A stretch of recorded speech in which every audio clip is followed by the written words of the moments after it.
Good afternoon, everybody.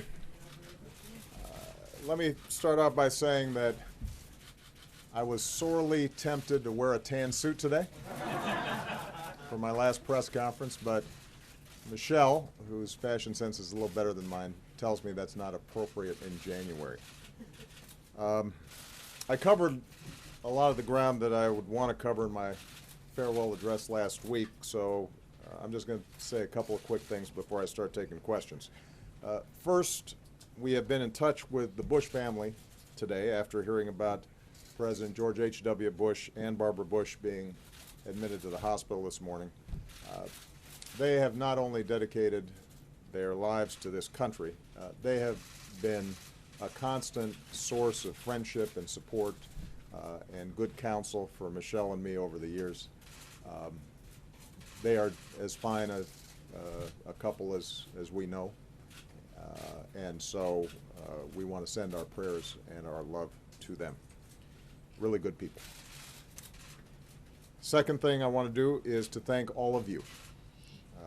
Some of you have been covering me for a long time. There's folks like Christy and Lynn. Some of you, I've just gotten to know. We have traveled the world together. We've hit a few singles, a few doubles together. I've offered advice that I thought was pretty sound, like don't do stupid stuff. And even when you complained about my long answers, I just want you to know that the only reason they were long was because you asked six-part questions. But I have enjoyed working with all of you. That does not, of course, mean that I've enjoyed every story that you have filed, but that's the point of this relationship. You're not supposed to be sycophants. You're supposed to be skeptics. You're supposed to ask me tough questions. You're not supposed to be complimentary, but you're supposed to cast a critical eye on folks who hold enormous power and make sure that we are accountable to the people who sent us here. And you have done that. And you've done it, for the most part, in ways that I could appreciate for fairness, even if I didn't always agree with your conclusions. And having you in this building has made this place work better. It keeps us honest. It makes us work harder.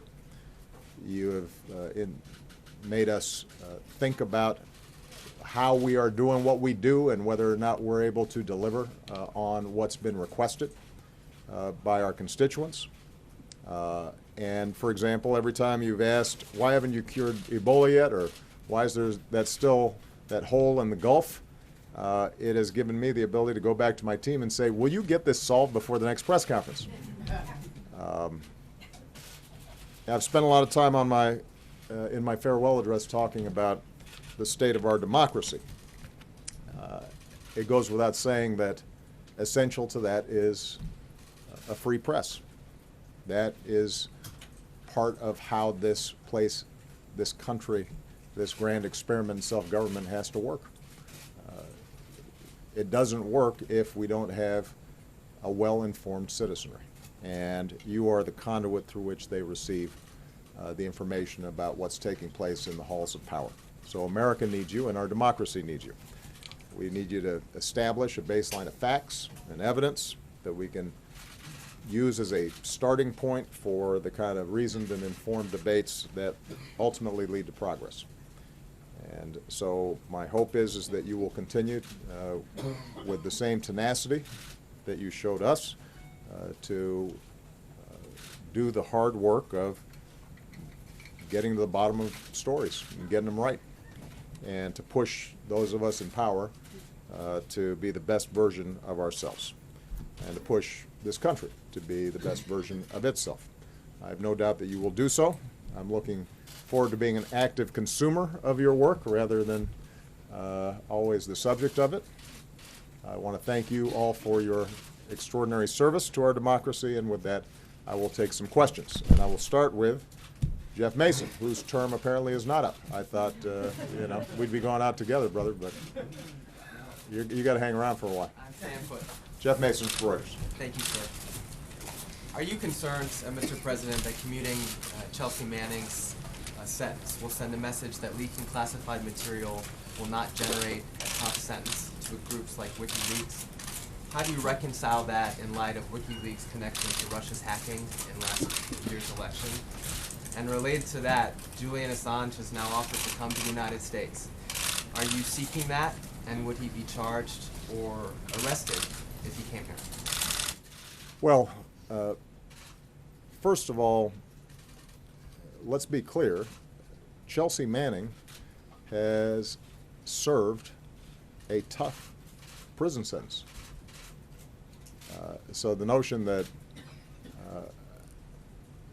the average person who was thinking about disclosing vital classified information would think that it goes unpunished, I don't think would get that impression from the sentence that Chelsea Manning has served.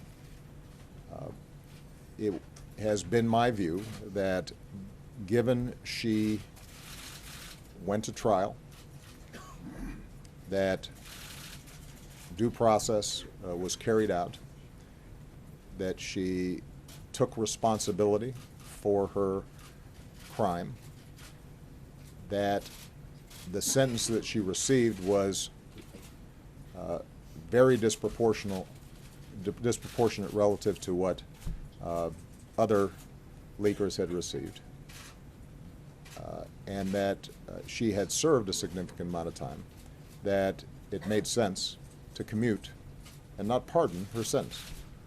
And I feel very comfortable that justice has been served and that a message has still been sent that when it comes to our national security, that wherever possible, we need folks who may have legitimate concerns about the actions of government or their superiors or the agencies in which they work, that they try to work through the established channels and avail themselves of the whistleblower protections that have been put in place. I recognize that there's some folks who think they're not enough, and I think all of us, when we're working in big institutions, may find ourselves at times at odds with policies that are set. But when it comes to national security, we're often dealing with people in the field whose lives may be put at risk, or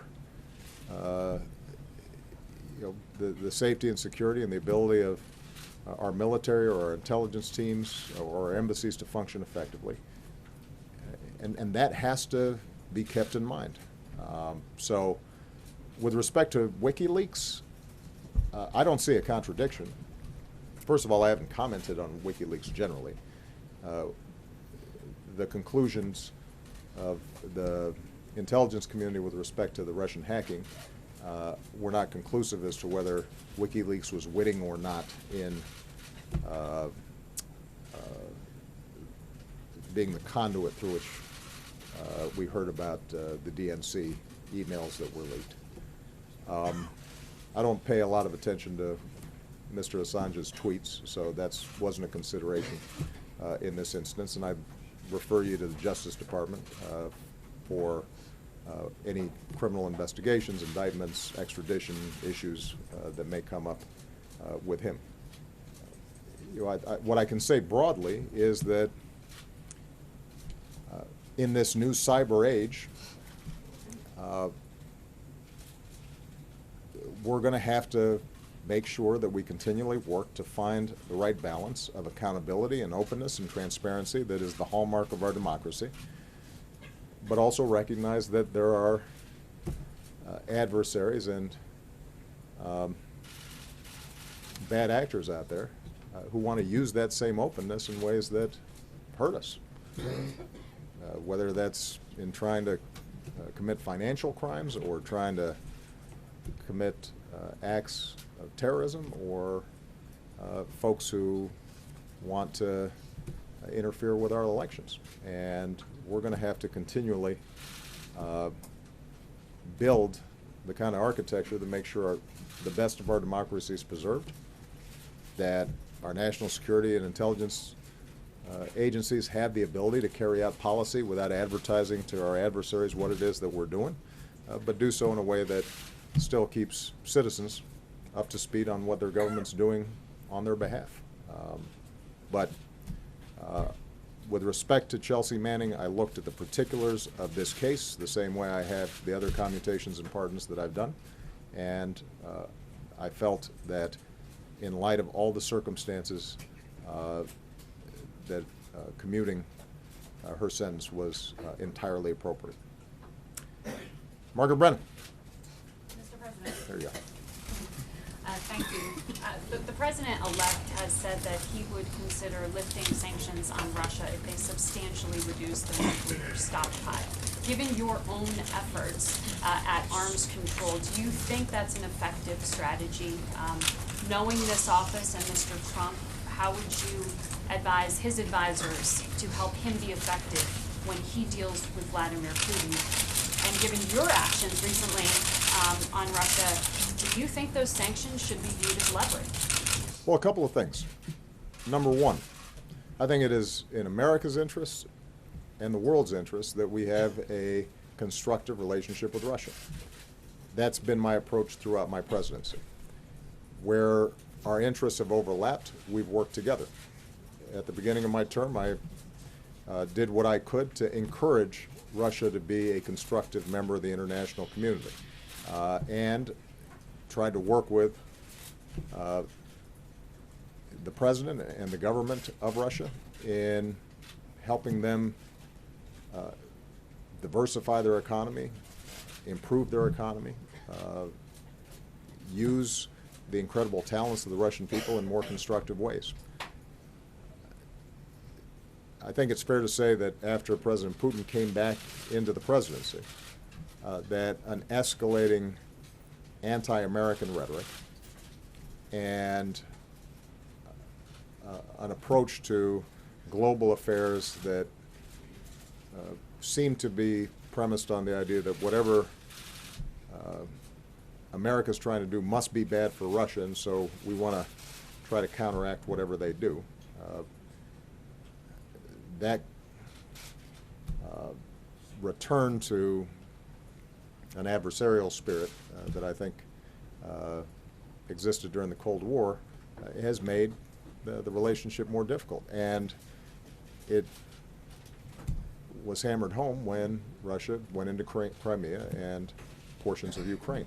The reason we imposed the sanctions, recall, was not because of nuclear weapons issues. It was because the independence and sovereignty of a country, Ukraine, had been encroached upon by force by Russia. That wasn't our judgment. That was the judgment of the entire international community. And Russia continues to occupy Ukrainian territory and meddle in Ukrainian affairs and support military surrogates who have violated basic international law and international norms. What I've said to the Russians is, as soon as you stop doing that, the sanctions will be removed. And I think it would probably best serve not only American interests, but also the interests of preserving international norms if we made sure that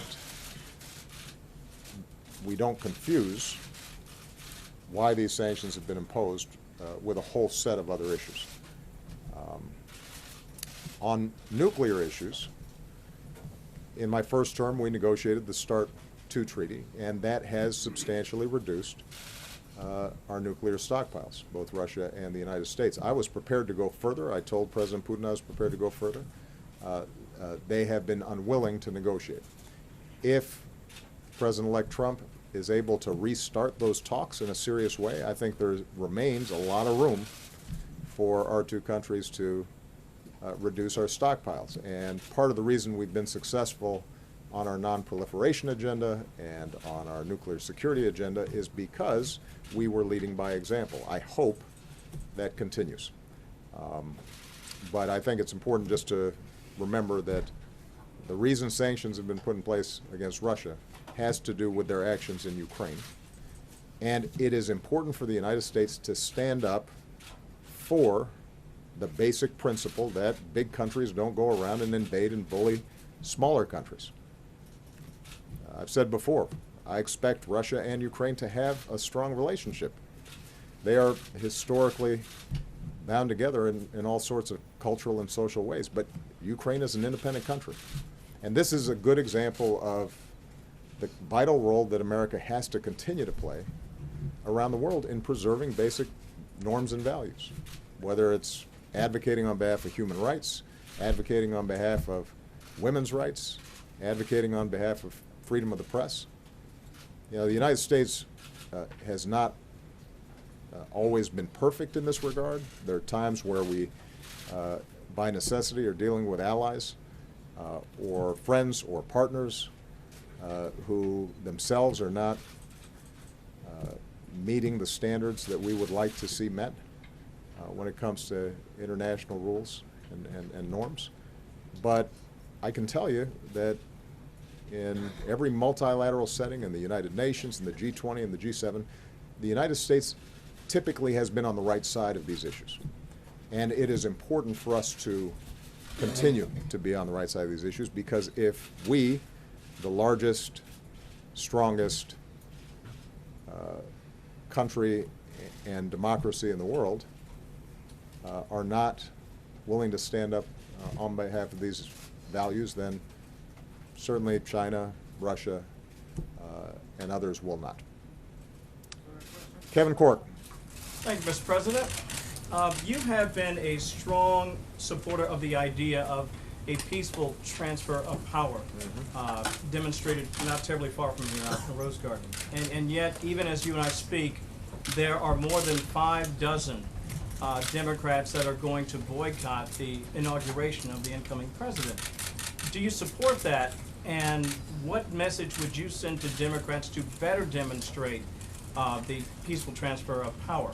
And if I could follow, I wanted to ask you about your conversations with the president-elect previously, and without getting into too much of the personal side of it, I'm just curious, were you able to use that opportunity to convince him to take a fresh look at some of the important ideas that you will leave this office with, maintaining some semblance of the Affordable Care Act, some idea of keeping dreamers here in the country without fear of deportation? Were you able to use personal stories to try to convince him, and how successful were you? Well, I won't go into the details of my conversations with President-elect Trump. As I've said before, they are cordial. At times they've been fairly lengthy and they've been substantive. I can't tell you how convincing I've been. I think you'd have to ask him whether I've been convincing or not. I have offered my best advice, counsel, about certain issues, both foreign and domestic. And you know, my working assumption is that having won an election opposed to a number of my initiatives and certain aspects of my vision for where the country needs to go, it is appropriate for him to go forward with his vision and his values. And I don't expect that there's going to be enormous overlap. It may be that on certain issues, once he comes into office and he looks at the complexities of how to, in fact, provide health care for everybody, something he says he wants to do, or wants to make sure that he is encouraging job creation and wage growth in this country, that may lead him to some of the same conclusions that I arrived at once I got here. But I don't think we'll know until he has an actual chance to get sworn in and sit behind that desk. And I think a lot of his views are going to be shaped by his advisors, the people around him, which is why it's important to pay attention to these confirmation hearings. I can tell you that, and this is something I have told him, that this is a job of such magnitude that you can't do it by yourself. You are enormously reliant on a team. Your cabinet, your senior White House staff, all the way to fairly junior folks in their 20s and 30s, but who are executing on significant responsibilities. And so how you put a team together to make sure that they're getting you the best information and they are teeing up the options from which you will ultimately make decisions, that's probably the most useful advice, the most constructive advice that I've been able to give him. If you find yourself isolated because the process breaks down, or if you're only hearing from people who agree with you on everything, or if you haven't created a process that is fact-checking and probing and asking hard questions about policies or promises that you've made, that's when you start making mistakes. And as I indicated in some of my previous remarks, reality has a way of biting back if you're not paying attention to it. With respect to the inauguration, I'm not going to comment on those issues. All I know is I'm going to be there. So is Michelle. And I have been checking the weather, and I'm heartened by the fact that it won't be as cold as my first inauguration, because that was cold. Jen Rodriguez. Right here, Mr. President, thank you very much. You have said that you would come back to fight for the Dreamers. You said that a couple of weeks ago. Are you fearful for the status of those Dreamers, the future of the young immigrants and all immigrants in this country with the new administration? And what did you mean when you said you would come back? Would you lobby Congress, maybe explore the political arena again? And if I may ask you a second question, why did you take action on dry food, wet food, a week ago? Well, let me be absolutely clear. I did not mean that I was going to be running for anything anytime soon. So,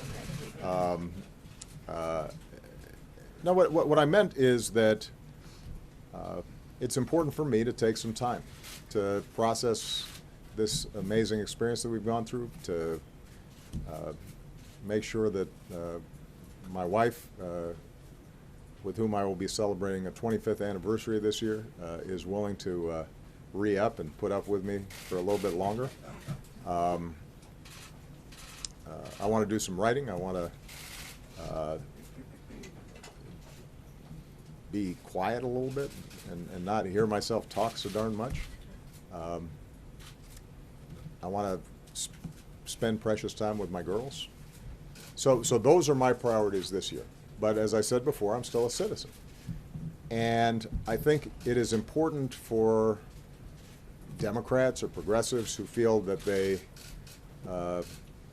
came out on the wrong side of this election to be able to distinguish between the normal back and forth ebb and flow of policy. Are we going to raise taxes? Are we going to lower taxes? Are we going to, expand this program or eliminate this program? How concerned are we about air pollution or climate change? Those are all normal parts of the debate. And as I've said before, in a democracy, sometimes you're going to win on those issues and sometimes you're going to lose. I'm confident about the rightness of my positions on a lot of these points, but we got a new president and a Congress that are going to make their same determinations, and there will be a back and forth in Congress around those issues, and you guys will report on all that. But there's a difference between that normal functioning of politics and certain issues or certain moments where I think our core values may be at stake. I put in that category if I saw systematic discrimination being ratified in some fashion. I put in that category explicit or functional obstacles to people being able to vote, to exercise their franchise. I'd put in that category institutional efforts to silence dissent or the press. And for me, at least, I would put in that category efforts to round up kids who have grown up here and for all practical purposes are American kids and send them someplace else. When they love this country, they are our kids' friends and their classmates, and are now entering into community colleges or in some cases serving in our military. The notion that we would just arbitrarily or because of politics punish those kids when they didn't do anything wrong themselves, I think would be something that would merit me speaking out. It doesn't mean that I would get on the ballot anyway. With respect to wet foot, dry foot, we underwent a monumental shift in our policy towards Cuba. My view was, after 50 years of a policy not working, it made sense for us to try to reopen diplomatic relations, to engage a Cuban government, to be honest with them about the strong disagreements we have around political repression and treatment of dissenters and freedom of press and freedom of religion, but that to make progress for the Cuban people, our best shot was to suddenly have the Cuban people interacting with Americans and seeing the incredible success of the Cuban American community and engaging in commerce and business and trade. And that it was through that process of opening up these bilateral relations that you would see over time serious and significant improvement. Given that that shift in the relationship, the policy that we had in place with wet foot, dry foot, which treated Cuban emigres completely different from folks from El Salvador or Guatemala or Nicaragua or any other part of the world, one that made a distinction between whether you got here by land or by foot, that was a carryover of a old way of thinking that didn't make sense in this day and age, particularly as we're opening up travel between the two countries. And so, we had very lengthy consultations with the Department of Homeland Security. We had some tough negotiations with the Cuban government, but we arrived at a policy which we think is both fair and appropriate to the changing nature of the relationship between the two countries. Nadia, Gobasi. Thank you, sir. I appreciate the opportunity, and I want to wish you and your family best of luck in the future. Thank you. Mr. President, you have been criticized and even personally attacked for the UN Security Council resolution that considered Israeli settlements illegal and an obstacle to peace. Mr. Trump promised to move the embassy to Jerusalem. He appointed an ambassador that doesn't believe in a two-state solution. How worried are you about the U.S. leadership in the Arab world and beyond as an honest broker? Will this ignite a third intifada? Will this even protect Israel? And in retrospect, do you think that you should have held Israel more accountable, like President Bush Sr. did with the loan guarantees? Thank you.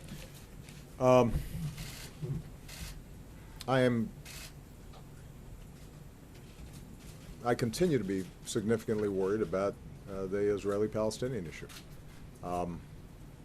And I'm worried about it both because I think the status quo is unsustainable, that it is dangerous for Israel, that it is bad for Palestinians, it is bad for the region, and it is bad for America's national security.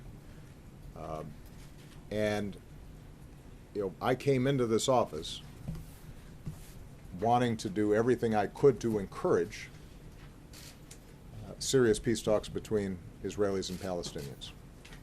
And we invested a lot of energy, a lot of time, a lot of effort. First year, second year, all the way until last year. Ultimately, what has always been clear is that we cannot force the parties to arrive at peace. What we can do is facilitate, provide a platform, encourage, but we can't force them to do it. But in light of shifts in Israeli politics and Palestinian politics, a rightward drift in Israeli politics, a weakening of President Abbas's ability to move and take risks on behalf of peace in the Palestinian territories, in light of all the dangers that have emerged in the region and the understandable fears that Israelis may have about the chaos and rise of groups like ISIL and the deterioration of Syria. In light of all those things, what we at least wanted to do, understanding that the two parties wouldn't actually arrive at a final status agreement, is to preserve the possibility of a two-state solution, because we do not see an alternative to it. And I've said this directly to Prime Minister Netanyahu. I've said it inside of Israel. I've said it to Palestinians as well. I don't see how this issue gets resolved in a way that maintains Israel as both Jewish and a democracy. Because if you do not have two states, then in some form or fashion you are extending an occupation. Functionally, you end up having one state in which millions of people are disenfranchised and operate as second-class residents. You can't even call them citizens necessarily. And so the goal of the resolution was to simply say that the settlements, the growth of the settlements, are creating a reality on the ground that increasingly will make a two-state solution impossible. And we believed, consistent with the position that had been taken with previous U.S. administrations for decades now, that it was important for us to send a signal, a wake-up call, that this moment may be passing. And Israeli voters and Palestinians need to understand that this moment may be passing. And hopefully that then creates a debate inside both Israeli and Palestinian communities that won't result immediately in peace, but at least will lead to a more sober assessment of what the alternatives are. So the President-elect will have his own policy. The ambassador or the candidate for the ambassadorship obviously has very different views than I do. That is their prerogative. That's part of what happens after elections. And I think my views are clear. We'll see how their approach plays itself out. I don't want to project today what could end up happening, but obviously it's a volatile environment. What we've seen in the past is when sudden unilateral moves are made that speak to some of the core issues and sensitivities of either side, that can be explosive. And what we've tried to do in the transition is just to provide the context in which the President-elect may want to make some of these decisions. Well, that's part of what we've tried to indicate to the incoming team in our transition process is pay attention to this, because this is volatile stuff. People feel deeply and passionately about this, and as I've said, I think many times, the actions that we take have enormous consequences and ramifications. We're the biggest kid on the block, and I think it is right and appropriate for a new president to test old assumptions and re-examine the old ways of doing things. But if you're going to make big shifts in policy, just make sure you've thought it through and understand that there are going to be consequences, and actions typically create reactions, and so you want to be intentional about it. You don't want to do things off the cuff when it comes to an issue this volatile. Chris Johnson. Chris Johnson. On LGBT rights. I'm sorry. Where's Chris? I'm right here in the There back, you go. Mr. I'm President. sorry. Didn't see it. On LGBT rights, we've seen a lot of achievements over the past 8 years, including signing hate crime protection legislation, Don't Ask, Don't Tell repeal, marriage equality nationwide, and ensuring transgender people feel visible and respected. How do you think LGBT rights will rank in terms of your accomplishments and your legacy? And how confident are you that progress will endure or continue under the president-elect? I could not be prouder of the transformation that's taken place in our society just in the last decade. And I've said before, I think we made some useful contributions to it, but the primary heroes in this stage of our growth as a democracy and a society are all the individual activists and sons and daughters and couples who courageously said, this is who I am and I'm proud of it. And that opened people's minds and opened their hearts. And eventually, laws caught up. But I don't think any of that would have happened without the activism, in some cases loud and noisy, but in some cases just quiet and very personal. And I think that what we did as an administration was to help the society to move in a better direction, but to do so in a way that didn't create an enormous backlash and was systematic and respectful of the fact that, in some cases these issues were controversial. I think that the way we handled, for example, Don't Ask, Don't Tell, being methodical about it, working with the Joint Chiefs, making sure that we showed this would not have an impact on the effectiveness of the greatest military on earth. And then to have Defense Secretary and Bob Gates and a chairman and Mike Mullen and the Joint Chiefs who were open to evidence and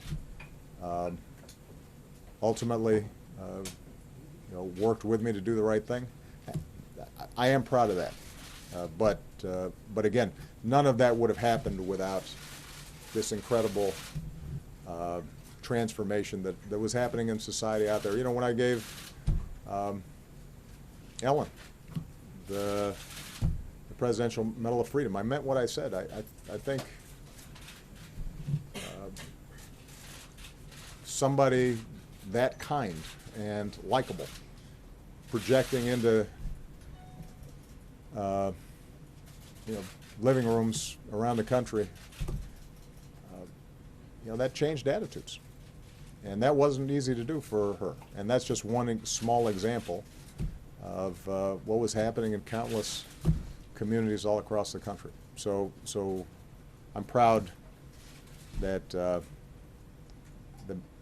in certain places we maybe provided a good block downfield to help the movement advance. I don't think it is something that will be reversible because American society has changed. The attitudes of young people in particular have changed. That doesn't mean there aren't going to be some fights that are important. Legal issues, issues surrounding transgender persons. There's still going to be some battles that need to take place. But if you talk to young people, you know, Malia, Sasha's generation, even if they're Republicans, even if they're conservative, many of them would tell you, I don't understand how you would discriminate against somebody because of sexual orientation. That's just sort of burned into them in pretty powerful ways. Sir? April Ryan. Thank you, Mr. President. Long before today, you've been considered a rights president. Under your watch, people have said that you have expanded the rubber band of inclusion, and with the election and the incoming administration, people are saying that rubber band has recoiled and maybe is even broken. And I'm taking back to a time on Air Force One going to Selma, Alabama, when you said your job was to close the gaps that remain. And with that, what gaps still remain when it comes to rights issues on the table?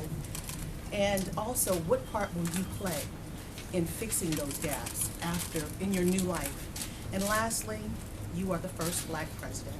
Do you expect this country will see this again? Well, I'll answer the last question first. I think we're going to see people of merit rise up from every race, faith, corner of this country, because that's America's strength. When we have everybody getting a chance and everybody's on the field, we end up being better. I think I've used this analogy before. We killed it in the Olympics in Brazil. And you know, Michelle and I, we always have the Olympic team here. And it's a lot of fun, first of all, just because, you know, anytime you're meeting somebody who's the best at anything, it's impressive. And these mostly very young people are all just so healthy looking, and they just beam and exude fitness and health. And so we have a great time talking to them. But they are of all shapes, sizes, colors. You know, the genetic diversity that is on display is remarkable. And if you look at a Simone Biles, and then you look at a Michael Phelps, they're completely different. And it's precisely because of those differences that we've got people here who can excel at any sport. And by the way, more than half of our medals came from women. And the reason is because we had the foresight several decades ago with something called Title IX to make sure that women got opportunities in sports, which is why our women compete better, because they have more opportunities than folks in other countries. So I use that as a metaphor, and if in fact we continue to keep opportunity open to everybody, then yeah, we're going to have a woman president, we're going to have a Latino president, we'll have a Jewish president, a Hindu president. Who knows who we're going to have? I suspect we'll have a whole bunch of mixed up presidents at some point that nobody really knows what to call them. And that's fine. Now, what do I worry about? I obviously spent a lot of time on this, April, at my farewell address on Tuesday, so I won't go through the whole list. I worry about inequality because I think that if we are not investing in making sure everybody plays a role in this economy, the economy will not grow as fast, and I think it will also lead to further and further separation between us as Americans, and not just along racial lines. I mean, there are a whole bunch of folks who voted for the president-elect because they feel forgotten and disenfranchised. They feel as if they're being looked down on. They feel as if their kids aren't going to have the same opportunities as they did. And you don't want to have an America in which a very small sliver of people are doing really well, and everybody else is fighting for scraps, as I said last week. Because that's oftentimes when racial divisions get magnified. Because people think, well, the only way I'm going to get ahead is if I make sure somebody else gets less. Somebody who doesn't look like me or doesn't worship at the same place I do. That's not a good recipe for our democracy. I worry about, as I said in response to a previous question, making sure that the basic machinery of our democracy works better. We are the only country in the advanced world that makes it harder to vote rather than easier. And that dates back, there's an ugly history to that we should not be shy about talking about. Voting rights? Yes, I'm talking about voting rights. The reason that we are the only country among advanced democracies that makes it harder to vote is it traces directly back to Jim Crow and the legacy of slavery. And it became sort of acceptable to restrict the franchise. And that's not who we are. That shouldn't be who we are. That's not when America works best. So I hope that people pay a lot of attention to making sure that everybody has a chance to vote. Make it easier, not harder. This whole notion of election or voting fraud, this is something that has constantly been disproved. This is fake news. The notion that there are a whole bunch of people out there who are going out there and are not eligible to vote and want to vote. We have the opposite problem. We have a whole bunch of people who are eligible to vote who don't vote. And so the idea that we put in place a whole bunch of barriers to people voting doesn't make sense. And then, as I've said before, political gerrymandering that makes your vote matter less because politicians have decided you live in a district where everybody votes the same way you do, so that these aren't competitive races. And we get 90% Democratic districts, 90% Republican districts. That's bad for our democracy too. I worry about that. I think it is very important for us to make sure that our criminal justice system is fair and just, but I also think it's also very important to make sure that it is not politicized, that it maintains an integrity that is outside of partisan politics at every level. I think at some point we're going to have to spend, and this will require some action by the Supreme Court, we have to re-examine just the flood of endless money that goes into our politics, which I think is very unhealthy. So there are a whole bunch of things I worry about there. And as I said in my speech on Tuesday, we got more work to do on race. It is not, it is simply not true that things have gotten worse. They haven't. Things are getting better. And I have more confidence on racial issues in the next generation than I do in our generation or the previous generation. I think kids are smarter about it. They're more tolerant. They are more inclusive by instinct than we are. And hopefully my presidency maybe help that along a little bit. But, you know, we, when we feel stress, when we feel pressure, when we're just fed information that encourages some of our worst instincts, we tend to fall back into some of the old racial fears and racial divisions and racial stereotypes. And it's very hard for us to break out of those and to listen and to think about people as people. and to imagine being in that person's shoes. And by the way, it's no longer a black and white issue alone. You got Hispanic folks, and you got Asian folks, and this is not just the same old battles. We got this stew that's bubbling up of people from everywhere, and we're going to have to make sure that we, in our own lives, in our own families, and workplaces, do a better job of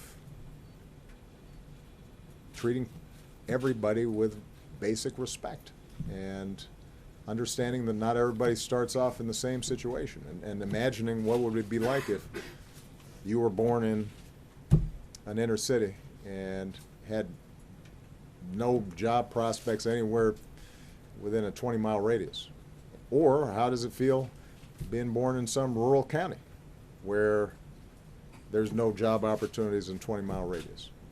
And seeing those two things as connected as opposed to separate. So, we got work to do. But overall, I think on this front, the trend lines ultimately, I think, will be good. Christy Parsons. And Christy, you are going to get the last question. Christy is, I've been knowing her since Springfield, Illinois. When I was a state senator, she listened to what I had to say. So the least I can do is give her the last question as President of the United States. Go ahead. 217 number still works. So. Yeah, there you go. Go ahead. Well, thank you, Mr. President. It has been an honor. Thank you. And I have a personal question for you because I don't know how much I like this. The First Lady put the stakes of the 2016 election in very personal terms in a speech that resonated across the country. And she really spoke the concerns of a lot of women, LGBT folks, people of color, many others. And so I wonder now how you and the First Lady are talking to your daughters about the meaning of this election and how you interpret it for yourself and for them.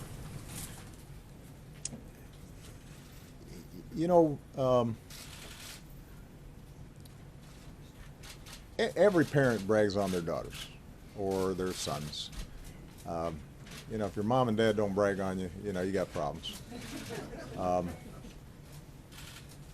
But man, my daughters are something. And they just surprise and enchant and impress me more and more every single day as they grow up. And so these days when we talk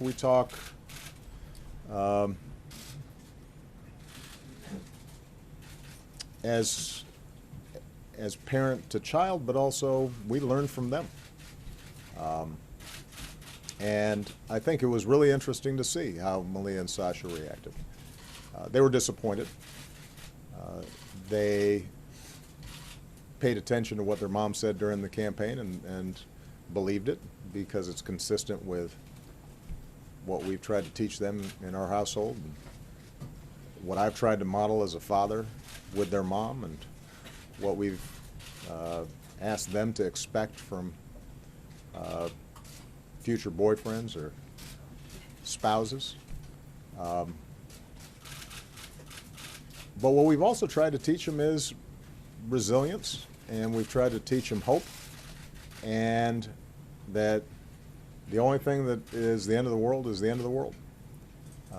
And so you get knocked down, you get up, brush yourself off, and you get back to work. And that tended to be their attitude. I think neither of them intend to pursue a future of politics, and in that too, I think their mother's influence shows. But both of them have grown up in an environment where I think they could not help but be patriotic to love this country deeply, to see that it's flawed, but see that they have responsibilities to fix it, and that they need to be active citizens, and they have to be in a position to talk to their friends and their teachers and their future coworkers in ways that try to shed some light as opposed to just generate a lot of sound and fury. And I expect that's what they're going to do. Yeah, they do not. They don't mope. And what I really am proud of them, what makes me proudest about them is that they also don't get cynical about it. They have not assumed because their side didn't win or because some of the values that they care about don't seem as if they were vindicated, that automatically America has somehow rejected them or rejected their values. Or I don't think they feel that way. I think they have, in part through osmosis, in part through dinner time conversations, appreciated the fact that this is a big, complicated country and democracy is messy and it doesn't always work exactly the way you might want. It doesn't guarantee certain outcomes. But if you're engaged and you're involved, then there are a lot more good people than bad in this country. And there's a core decency to this country. And that they got to be a part of lifting that up. And I expect they will be. And in that sense, they are representative of this generation that makes me really optimistic. I've been asked, I've had some off-the-record conversations with some journalists where they said, okay, you seem like you're okay, but really, what are you thinking? And I've said, no, what I'm saying really is what I think. I believe in this country. I believe in the American people. I believe that people are more good than bad. I believe tragic things happen. I think there's evil in the world. But I think that at the end of the day, if we work hard and if we're true to those things in us that feel true and feel right, that the world gets a little better each time. That's what this presidency has tried to be about. And I see that in the young people I've worked with. I couldn't be prouder of them. And so this is not just a matter of no drama Obama. This is what I really believe. It is true that behind closed doors I curse more than I do publicly. And sometimes I get mad and frustrated like everybody else does. But at my core, I think we're going to be okay. We just have to fight for it. We have to work for it and not take it for granted. And I know that you will help us do that. Thank you very much, Press Corps. Good luck. Legitimacy at all at this president? The question